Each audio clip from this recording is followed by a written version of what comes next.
Friends, welcome to my YouTube channel. അപ്പോൾ ഇന്നത്തെ video എന്ന് പറഞ്ഞു കഴിഞ്ഞാൽ നമ്മൾ പരമസുന്ദരി മൂവി കണ്ടിട്ടുണ്ടായിരുന്നു ഇന്നലെ. അപ്പോൾ അതിനെക്കുറിച്ച് എൻ്റെ അഭിപ്രായങ്ങൾ നിങ്ങളിലേക്ക് എത്തിക്കാൻ വേണ്ടിയിട്ടാണ് ഞാൻ ഈ വീഡിയോ ചെയ്യുന്നത്. അപ്പോൾ ഞാൻ വീഡിയോ സ്റ്റാർട്ട് ചെയ്യാൻ വേണ്ടിയിട്ട് ഇതുവരെ ഭയങ്കര സൈലൻസ് ആണ് കേട്ടോ. വീഡിയോ സ്റ്റാർട്ട് ചെയ്യാൻ വേണ്ടി തുടങ്ങിയപ്പോഴേക്കും കറക്റ്റ് ഹോൺ അടി, അതുപോലെ തന്നെ ട്രെയിൻ പോകുന്നു, അതുപോലെ പട്ടി കുറയ്ക്കുന്നു, നല്ല നല്ല സിഗ്നൽസ് ആണ്. ഓക്കെ, സൗണ്ട് കേൾക്കുന്നുണ്ടെന്ന് വിശ്വസിക്കുന്നു. അപ്പോൾ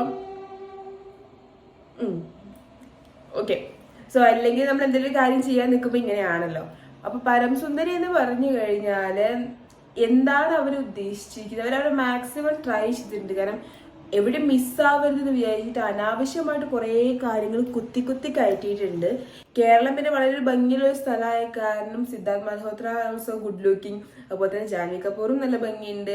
നല്ല സീനറിയിൽ നല്ല ഭംഗിയുള്ള രണ്ട് ആൾക്കാരെ കൊണ്ടുവന്ന് നിർത്തിയിട്ട് കുറച്ച് റൊമാൻസ്, കുറച്ച് കോമഡി വക സാധനങ്ങളൊക്കെ വർക്കൗട്ട് ചെയ്യിപ്പിക്കുകയാണ് അവർ ചെയ്തിട്ടുള്ളത്. അതുപോലെ തന്നെ അതുപോലെ തന്നെ ആ മൂവിയില് നമ്മുടെ ജാൻവി കപൂർ തെങ്ങി കയറുന്ന സീനുണ്ട്.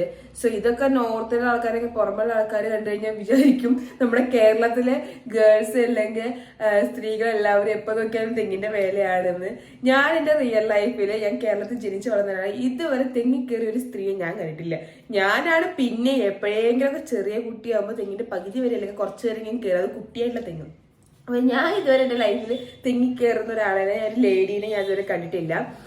അപ്പോ എന്തൊക്കെയോ കാണിച്ചു കൂടുന്ന പോലെ തോന്നി. അതുപോലെ തന്നെ നമ്മുടെ ഓണം സെലിബ്രേഷൻ അതിൽ കാണിക്കുന്നുണ്ട്. ഓണം സെലിബ്രേഷൻ പറഞ്ഞപ്പോ ഓക്കെ, എന്നാൽ ഇപ്പൊ ആലപ്പുഴയിൽ അങ്ങനെ ആയിരിക്കും എന്ന് ഞാൻ വിശ്വസിക്കുന്നു എന്ന് നമുക്ക് വിചാരിക്കാം. അങ്ങനെയാണെങ്കിലും ലെമൺ സ്പൂൺ എന്നൊക്കെ പറയുമ്പോൾ നമ്മൾ എന്താ വിചാരിക്കുക, നമ്മളൊക്കെ ഓണം സെലിബ്രേഷൻ അല്ലെങ്കിൽ സ്കൂളുകളിൽ നാട്ടിൻപുറത്തൊക്കെ ലെമൺ സ്പൂൺ പറഞ്ഞു കഴിഞ്ഞാൽ സ്പൂണിന്റെ മേലെ ലെമൺ വെച്ച് നമ്മൾ റേസ് ചെയ്യും, അതല്ലേ. ഇത് ഒരുമാതിരി റിങ്ങിന്റെ മേലെ കയറി ഇറങ്ങുന്നു, അത് കഴിഞ്ഞാൽ ബക്കറ്റ് എടുക്കുന്നു. നമുക്ക് എന്തൊക്കെ അവരെ ഫിറ്റ്നസും കാര്യങ്ങളും അതുപോലെ തന്നെ ഇതൊക്കെ ചെയ്യിപ്പിക്കണം, കഷ്ടപ്പെടിപ്പിക്കണം വിചാരിച്ചിട്ട് കുത്തിക്കയറ്റുന്ന കുറെ എലമെന്റ്സ് ഉണ്ടല്ലോ. അങ്ങനെ എനിക്ക് തോന്നിയത്. പിന്നെ വേറൊരു കാര്യം പറയുകയാണെന്നുണ്ടെങ്കിൽ തന്നെ എന്താണ്, മലയാളം, അത് പറയേണ്ട ആവശ്യമില്ലല്ലോ. ജാൻവി കപൂറിന്റെ മലയാളം, ജാൻവി കപൂർ കലാമണ്ഡലത്തിൽ മോഹിനിയാട്ടം കഴിഞ്ഞ ആളാണെന്ന് പറയുന്നുണ്ട്. അറ്റ് ദ സെയിം ടൈം ആർട്സിന് വേണ്ടിയിട്ട് നോർത്തിൽ പോയ ആളാണെന്ന് പറയുന്നുണ്ട്.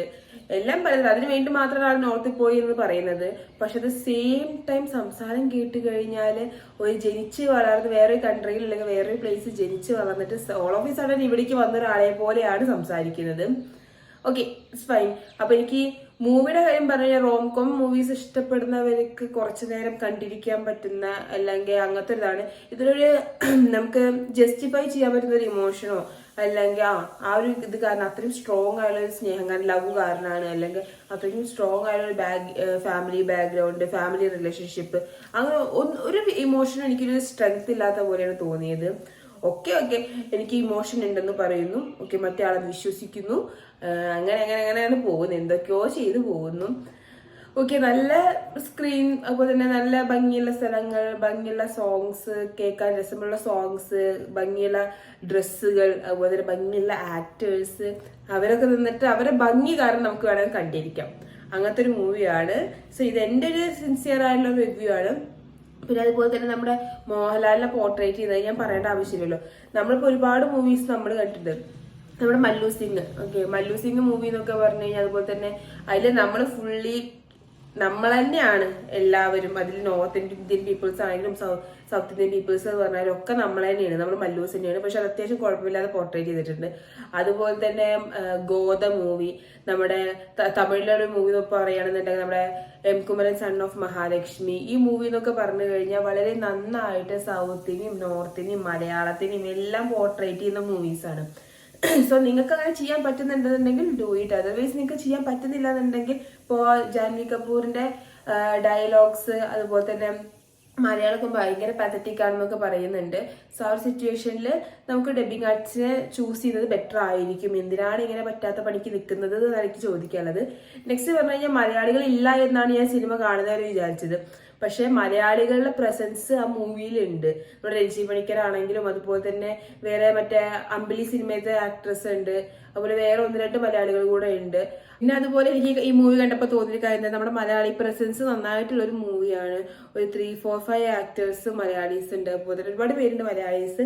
അപ്പൊ നിങ്ങൾക്കൊന്ന് ഉറക്കെ പറയാനില്ല ഇതെല്ലാം ഞങ്ങളുടെ കേരളം, ഇതെല്ലാം ഞങ്ങളുടെ ഓണം സെലിബ്രേഷൻ, അല്ലെങ്കിൽ ഇതെല്ലാം ഞങ്ങളുടെ മലയാളം എന്ന് നിങ്ങൾക്കൊന്ന് ഉറക്കെ പറയായിരുന്നില്ലേ എന്ന് എനിക്ക് തോന്നി.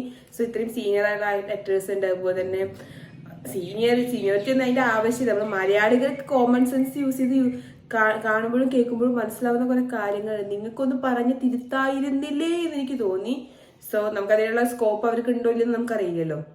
അതുപോലെ തന്നെ എനിക്ക് ചില സിറ്റുവേഷൻസിലൊക്കെ നമ്മുടെ രഞ്ജി പണിക്കർ വെറുതെ ഒരു എസ്പെഷ്യലി നമ്മുടെ പരമിന്റെ ഫാദർ വരുന്ന സീനുണ്ട്, വന്നു കഴിഞ്ഞിട്ടുള്ള സീനുണ്ട്. ആ സീനിൽ എവിടേക്കോ പരമിന്റെ ഫാദറിനെ കുത്തി കയറ്റുന്നുണ്ട്. അറ്റ് ദ സെയിം ടൈം അവിടെ ആ സ്ഥലങ്ങളിലും ആ പ്ലോട്ട്സ് എല്ലായിടത്തും നമ്മളെ രഞ്ജി പണിക്കറിനെ ഒരു നോക്കുകുത്തിയായിട്ട് അല്ലെങ്കിൽ ഒന്ന് അവോയ്ഡ് ചെയ്യുന്ന പോലെ എനിക്ക് തോന്നി.